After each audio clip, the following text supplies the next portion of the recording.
కంగనా రనౌత్ నటించి దర్శకత్వం వహించిన సినిమా ఎమర్జెన్సీ. ఈ సినిమా సెప్టెంబర్ 6న విడుదల కానుంది. అయితే ఈ సినిమా రిలీజ్పై వివాదాలు నడుస్తున్నాయి. తెలంగాణలో ఎమర్జెన్సీ సినిమాను నిషేధించాలని రాష్ట్ర ప్రభుత్వం యోచిస్తున్నట్టు సమాచారం.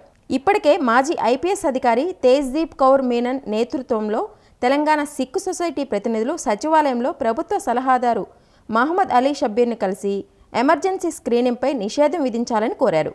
సిక్కు సమాజాన్ని కించపరిచే విధంగా సినిమా చిత్రీకరణ ఉందని ఆందోళన వ్యక్తం చేస్తూ రిప్రజెంటేషన్ను సమర్పించారు.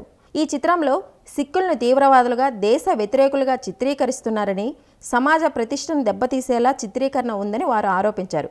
ఇదే విషయంపై రాష్ట్ర ప్రభుత్వం పరిశీలిస్తుందని తెలంగాణ ముఖ్యమంత్రి రేవంత్ రెడ్డి సిక్కు సంఘం నాయకులకు హామీ ఇచ్చారని షబ్బీర్ తెలిపారు.